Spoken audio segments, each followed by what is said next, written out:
Why is Taurus the zodiac home from Mother Earth? I'm going to tell you about that.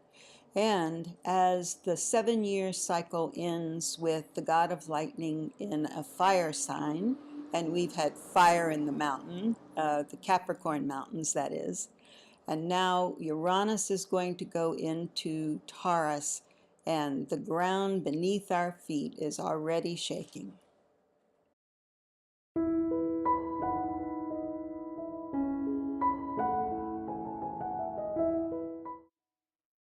Welcome. I'm Judith Royal, and this is your astrology weather forecast for May 7th to 13th, 2018. And I've got 3 important things for you this time. One is that we're in the 3rd quarter crisis point, the finishing up in the sign of Capricorn, and we are going to have a great surge of humanitarian interest and generosity coming in the next few months. And the countdown is on for that 7-year itch guy to change signs into Taurus. And boy, are we feeling those shifts now. And that is really going to pile up for us in a momentous way by May 15th. So, welcome. Demeter is the archetype, the Greek goddess, for the sign of Taurus, because she carries the archetypal energy of Mother Earth. You've probably heard her story, but it's certainly the beautiful one that is the backstory for our times, especially in May, and as we're moving to Mother's Day this week. The story goes that Demeter had a beautiful daughter, Persephone, who was just her heart, right? And one day Persephone was out picking flowers in the springtime when the Lord of the underworld, who had little scruples, right, reached up from below, grabbed Persephone by the ankle, and took her into Hades with him to make her his queen. Now, Demeter, finding that this had happened, fell into such grief and depression, and she's the goddess who is the fertility goddess, like Taurus, makes things grow, like the Taurus green thumb. Demeter was the green thumb of fertility for all things growing on the earth. So in her sadness, the earth could no longer produce any fruit, any growing things. So the people became very upset, right? They're going to starve to death. So they appeal to Zeus, who, by the way, Zeus and Hades in mythology, you know, they don't exactly have a standoff, but they have 2 kingdoms, and neither can intrude in the other. However, because the people are all starving, Zeus is pretty upset. They're not going to pray to him anymore, something like that, right? So he makes a deal with the Lord of the underworld, and that deal is that Persephone would be allowed to return to her mother Demeter for half of the year, which is our spring and summer, what we are in now. And for the other half of the year, fall and winter, she would have to return to the underworld to be Queen Persephone, Hades' bride. Now, we are seeing in our world now that Mother Earth is really speaking to us, and how symbolically appropriate that it is this week that we celebrate Mother's Day in the U.S., and we are celebrating the great bounty, the abundance that is our Mother Earth, and that, of course, sustains our lives. But she is sending us an urgent message to say that the way we are regarding our resources, the way you think of what you value in your life is shifting. In fact, a lot of it has already shifted, because May 15th will be like the final, the finishing up of the Uranus, the god of lightning, leaving fiery Aries and going into down-to-earth fertility goddess Taurus. So the god of lightning is not necessarily happy in the earth sign, right? He's a warrior. But what he is going to do for us is shake up the way in which we have treated Mother Earth, certainly, but more than that, the way in which we regard our resources. Do you really value the gifts that you have brought into this world that enable you to fulfill your hero, your heroine's journey, and enable you to fulfill your own personal destiny? Or do you treat those gifts, because they're so natural to you, as just sort of an aside hobby that you dabble in once in a while? So if that's the case, then your path is really going to change, because we are asked to step forward into the magnificence of our true self and to truly embody the heroine, the hero in us, and to take steps. And in this case, because now we have all this Capricorn, all this Taurus, it is going to be steps that are one by one, very grounded, loaded with patience, and loaded with perseverance. So your life and the life of our planet, Mother Earth, is really changing. And the I Ching has one of the hexagrams that is called Fire in the Mountain. And we literally have that reflected back to us from the archetypes in the sky, because Uranus is fire, right? He is the god of lightning. And now he is going to be the fire in the mountain. And we are symbolically going to see eruptions. They're manifesting outwardly, but they are also in us inwardly. And we are saying what started 2018 with so many beautiful voices of women speaking up. And so we are now saying enough. Enough to the old ways, enough to devaluing, especially the feminine in our culture.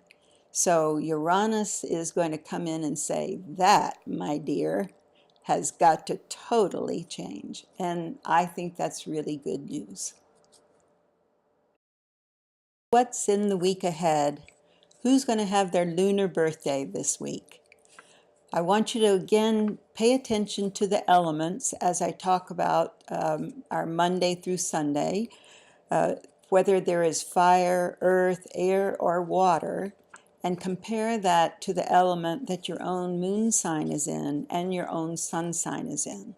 So, for example, if you're going to have your lunar birthday this week, we have the moon going through the signs of Aquarius air first, and then Pisces water, Aries fire, and then ending up on Mother's Day with Taurus earth. How perfect is that? The moon is always the trigger for our up close and personal energy.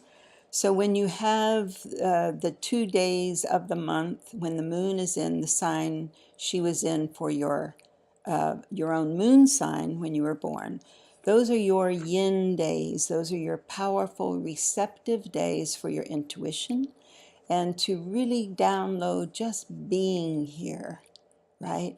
Both feet on the ground, in the now, and ready to do your part for the salvation of this world. The 2 days of the month when the moon is in the same sign as your sun, those are your yang days. Get stuff done. They're action and not a day to sit around and do nothing, right? Now, Monday this week is quite a kickoff because we start May 7th with the moon in humanitarian Aquarius air. So we are going to see some news about how, of the 7 billion of us, roughly, how are we doing with the job of feeding all of us, both in our physical body as well as in our spiritual body. And I'm going to tell you that Monday is not the day to pick a fight with anybody, although somebody may try to do that with you. More than ever, those two choices that we all have, right? We can either listen to the voice of the ego, who always speaks first and loudest, or we can interpret what's happening through the quiet voice within of our own soul, of our true self. And Monday is going to have a dichotomy like that, because you will be challenged to look at events, to know that through your attitude, through your thoughts, your perception of the events can either be through the ego of conflict or through the spirit of peace. So your energy will be very high on Monday. So again, not a day to sit around and do nothing. Spend that energy, because you can really start this week getting an awful lot accomplished. Don't waste it. And then we will be moving into Tuesday, where we still have Aquarius until late in the day. And then we move into the sweet waters of Pisces. But before Pisces, before we get that energy, there's going to be lighter air and sparkling with spontaneity and unexpected changes, not just in your mood, although you will have that, but unexpected changes regarding your home, because the moon is, of course, always symbolic of the home. Whichever one you choose. The ego would choose the home of the body and the physical world, but you know that is definitely not who you are. And so you are once again on Tuesday. Please affirm and intend in your meditation that you are a beautiful and magnificent spirit, temporarily housed in a body. Because all the Taurus energy that we are going to be having this week can very much focus on the body as the most important thing. But it is not, because all healing comes from mind, right? The body can do nothing to heal the mind. The mind does everything to heal the body. And that'll be the big takeaway from this week. Wednesday, we get a little quiet and some rest, like a mental nap. And it's going to be a rather orderly day, and with the moon in Pisces the whole day. So it's a great day for daydreaming, and for just letting yourself catch up, let your body really bring in your spirit in an embodied, healthy way. Wednesday's perfect for that. Now, Thursday, we still have that sweet, poetic Pisces moon that is still taking us deep into our sense of who is our mother, who is the one who nurtures us, because we have that, of course, inside us. When we were infants, it was truly our mother outside us, but then we interjected that whole concept, and now that mother informs how well or how ill we do treat ourselves. Do you really take care of yourself? Do you feed yourself what you really need? Or are you still running on some old beliefs and old ideas about what truly nourishes you? So you don't have to pursue happiness, might be one of the things we'll learn on Thursday, because it's the pursuit part that ruins the whole deal, right? Happiness is already all around you, just like love is, just like the angels are. And all we have to do is stop, spend at least a minute in the now, let our thoughts ascend vertically, and then our whole perception will shift from conflict to peace. And obviously, that's when we feel happy. So, lots happening on Thursday. Very big day. Friday, the moon moves into fiery Aries. And now remember, Uranus, the god of lightning, has got still these very last few days with his foot in Aries fire. So now the moon is going to sort of catch up with him in that day and the next day, so that we are going to be feeling very innovative, The hero warrior in you is going to be ready to fight for what you believe in. And I don't mean certainly with violence, but fight in the sense of fierceness. So what is the Demeter Earth Mother Goddess really about? She is fierce, right? Not angry, but she takes that potential frustration, that potential for anger, and hopefully we convert that into fierce standing for what we believe in and letting people know what that is. Now, that's Friday with the Aries, and Saturday we still have the Aries moon, so still fire. It's not a day to try to sit down and talk things over. Because you're going to need to do a little checking for repressed anger and resentment. And I'm reminded, a great psychiatrist once taught me this, that if you say, oh, I'm kind of irritated, that's the same thing as saying, oh, I'm a little bit pregnant, right? No way. It's really altogether anger and rage. We're not just a little irritated. In the same way we can't be a little bit pregnant, right? So watch for that. Don't judge it. Just notice that that fire is there, and it wants to be the fire under the alchemical cauldron that holds your destiny and that holds your happiness in this lifetime. So let it cook. And it will really be cooking Saturday, and again, very much so on Sunday for Mother's Day. We have still the Aries fire until about lunchtime Pacific Daylight Time. And then we have the Taurus moon coming in for the afternoon and the rest of Sunday. And now we have the moon in that beautiful harmony with all that mountainous earth of Capricorn. And that is going to take us in several ways much deeper than we would ordinarily maybe spend a holiday or a Sunday, because we are now called to really look at the truth about Mother. We saw it through a child's eyes, not with our rational adult mind. So we want to honor that inner child in ourselves who might still in some ways be emotionally hungry, and might in some ways still feel a little lost.